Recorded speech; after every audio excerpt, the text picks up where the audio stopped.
ओम गणेशाय नमः। सूत जी कहते हैं, शौनक जी, महाप्रयाण के पश्चात भगवान के परम भक्त राजा परीक्षित श्रेष्ठ ब्राह्मणों की शिक्षा के अनुसार पृथ्वी का शासन करने लगे। उनके जन्म के समय ज्योतिषियों ने उनके संबंध में जो कुछ कहा था, वास्तव में वे सभी महान गुण उनमें विद्यमान थे। उन्होंने उत्तर की पुत्री इरावती से विवाह किया।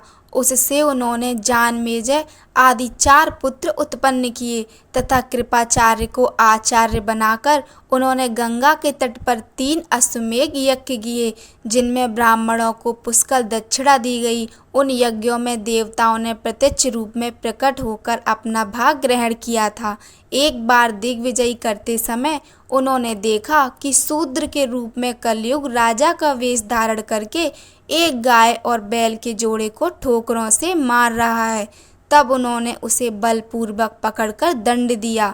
शौनक जी ने पूछा, महाभाग्यवान सूत जी, दिग्विजय के समय महाराज परीक्षित ने कलयुग को दंड देकर ही क्यों छोड़ दिया, मार क्यों नहीं डाला? क्योंकि राजा का वेश धारण करने पर भी था तो वह अधम शूद्र ही जिसने गाय को लात से मारा था। यदि वह प्रसंग भगवान श्री कृष्ण की लीला से अथवा उनके चरण कमलों की मकरंद रस का पान करने वाले रसिक महा अनुभवों से संबंध रखता हो तो अवश्य कहिए। दूसरी व्यर्थ की बातों से क्या लाभ, उनमें तो आयु व्यर्थ नष्ट होती है।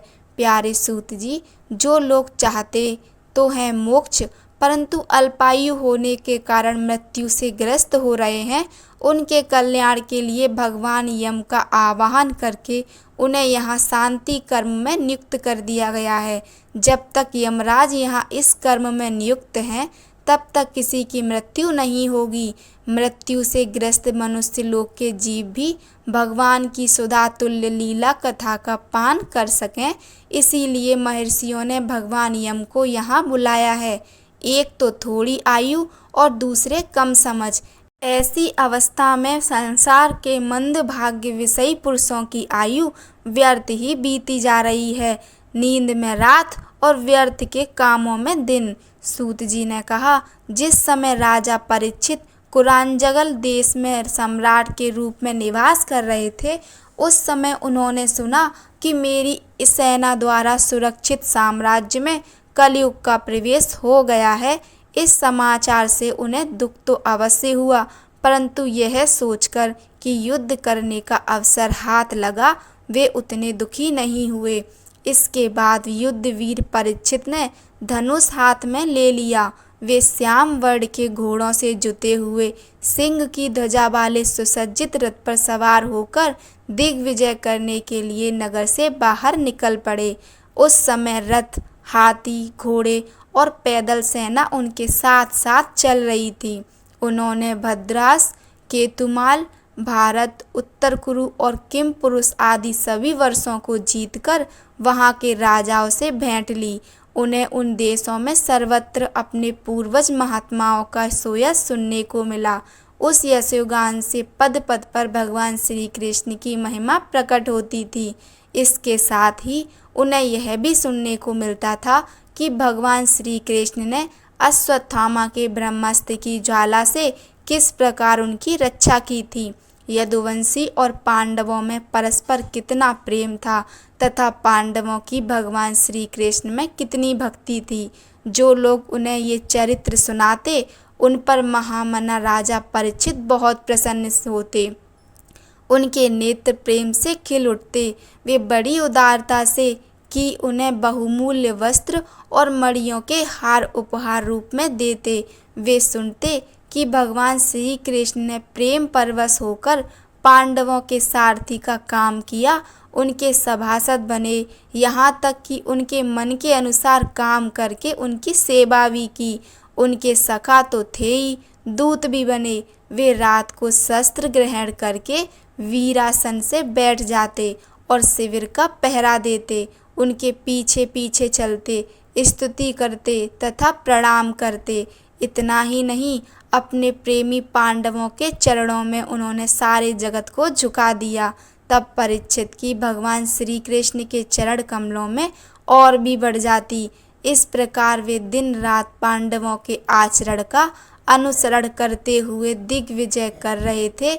उन्हीं दिनों एक शिविर से थोड़ी ही दूर पर एक आश्चर्यजनक घटना घटी। वह मैं आपको सुनाता हूँ। धर्म बैल का रूप धारण कर के एक पैर से घूम रहा था। एक स्थान पर उसे गाय के रूप में पृथ्वी मिली। पुत्र की मृत्यु से दुखनी माता के समान उसके नेत्रों से आंसुओं के झरने झर रहे थे। उसका शरीर श्रीहीन हो गया था। धर्म पृथ्वी से पूछने लगा। धर्म ने कहा, कल्याणी, कुशल से तो हो ना? मुख कुछ कुछ मलिन हो रहा है। तुम श्रीहीन हो रही हो। मालूम होता है तुम्हारे हृदय में कुछ ना कुछ दुख अवश्य है। क्या तुम्हारा कोई संबंधी दूर देश में चला गया है जिसके लिए तुम इतनी चिंता कर रही हो? कहीं तुम मेरी तो चिंता नहीं कर रही हो कि अब इसके 3 पैर टूट गए, एक ही रह गया है? संभव है तुम अपने लिए शोक कर रही हो कि अब शूद्र तुम्हारे ऊपर शासन करेंगे।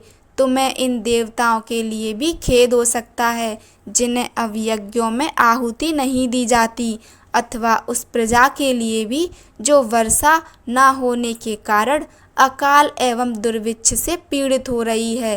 देवी, क्या तुम राक्षस शरीर के मनुष्यों के द्वारा सताई आरक्षित स्त्रियों एवं आर्त बालकों के लिए शोक कर रही हो? संभव है विद्या अब कुकर्मी ब्राह्मणों के चंगुल में पड़ गई है और ब्राह्मण विप्रद्रोही राजाओं की सेवा करने लगे हैं और इसी का तुम्हें दुख हो। आज के नाम मात्र के राजा तो 16 आने कलयुगी हो गए हैं। उन्होंने बड़े बड़े देशों को भी उजाड़ डाला है। क्या तुम उन राजाओं या देशों के लिए शोक कर रही हो? आज की जनता खान पान, वस्त्र, स्नान और स्त्री सहवास आदि में शास्त्रीय नियमों का पालन ना करके स्वेच्छाचार कर रही है। क्या तुम इसके लिए दुखी हो? माँ पृथ्वी, अब समझ में आया। हो ना हो तुम्हें भगवान श्री कृष्ण की याद आ रही होगी, क्योंकि उन्होंने तुम्हारा भार उतारने के लिए ही अवतार लिया था और ऐसी लीलाएं की थी जो मोक्ष का भी अवलंबन है। अब उनके लीला संवरण कर उनके परित्याग से तुम दुखी हो रही हो। देवी, तुम तो धन रत्नों की खान हो। तुम अपने कलेश का कारण जिससे तुम इतनी दुर्बल हो गई हो मुझे बतलाओ। मालूम होता है बड़े बड़े बलवानों को भी हरा देने वाले काल ने देवताओं के द्वारा वंदनीय तुम्हारे सौभाग्य को लिया है। पृथ्वी ने कहा, धर्म, तुम मुझसे जो कुछ पूछ रहे हो वह सब स्वयं जानते हो। जिन भगवान के सहारे तुम सारे संसार को सुख पहुँचाने वाले अपने चारों चरणों से युक्त थे, जिनमें सत्य, पवित्रता, दया, क्षमा, त्याग, संतोष, सरलता, सम, दम, तप, समता, तितिक्षा, उपरति, शास्त्र विचार, ज्ञान, वैराग्य, ऐश्वर्य, वीरता, तेज, बल, स्मृति, स्वतंत्रता, कौशल, कांति, धैर्य, कोमलता, निर्भीकता, विनय, शील, साहस, उत्साह, बल, सौभाग्य, महत्वाकांक्षी पुरुषों के द्वारा वांछनीय और भी बहुत से महान गुण उनकी सेवा करने के लिए नित्य निरंतर निवास करते हैं, एक क्षण के लिए भी उनसे अलग नहीं होते। उन्हीं समस्त गुणों के आश्चर्य सौंदर्य धाम भगवान श्री कृष्ण ने इस समय इस लोक से अपनी लीला संवरण कर ली और यह संसार पापमय कलयुग की कुदृष्टि का शिकार हो गया। यही देखकर मुझे बड़ा शोक हो रहा है। अपने लिए देवताओं में श्रेष्ठ, तुम्हारे लिए देवता, पितर, ऋषि, साधु और समस्त वर्णों तथा आश्रमों के मनुष्य के लिए मैं शोकग्रस्त हो रही हूँ, जिनका कृपा कटाक्ष प्राप्त करने के लिए ब्रह्मा आदि देवता भगवान के शरणागत होकर बहुत दिनों तक तपस्या करते रहे। वही लक्ष्मी जी अपने निवास स्थान कमल वन का परित्याग करके बड़े प्रेम से जिनके चरण कमलों की सुभग छत्र छाया का सेवन करती हैं, उन्हीं भगवान के कमल, वज्र, अंकुश, ध्वजा आदि चिन्हों से युक्त श्री चरणों से विभूषित होने के कारण मुझे महान वैभव प्राप्त हुआ था और मेरी तीनों लोकों से बढ़कर शोभा हुई थी। परंतु मेरे सौभाग्य का अब अंत हो गया। भगवान ने मुझ अभागिनी को छोड़ दिया। मालूम होता है मुझे अपने सौभाग्य पर गर्व हो गया था, इसीलिए उन्होंने मुझे यह दंड दिया है। तुम अपने 3 चरणों के कम हो जाने से मन ही मन कुढ़ रहे थे, अतः अपने पुरुषार्थ से तुम्हें अपने ही अंदर पुनः सब अंगों से पूर्ण एवं स्वस्थ कर देने के लिए वे अत्यंत रमणीय श्याम सुंदर विग्रह से यदुवंश में प्रकट हुए और मेरे बड़े भारी भार को असुरवंशी राजाओं की सैकड़ों अच्चूड़ियों के रूप में था नष्ट कर डाला, क्योंकि वे परम स्वतंत्र थे, जिन्होंने अपनी प्रेम भरी चितवन, मनोहर मुस्कान और मीठी मीठी बातों से सत्यभामा आदि मधुमयी माननियों के मान के साथ धीरज को भी छीन लिया था और जिनके चरण कमलों के स्पर्श से मैं निरंतर आनंद से पुलकित रहती थी, उन पुरुषोत्तम भगवान श्री कृष्ण का विरह भला कौन सह सकती है। कथा अच्छी लगी हो तो लाइक कीजिए, चैनल को सब्सक्राइब कीजिए। धन्यवाद।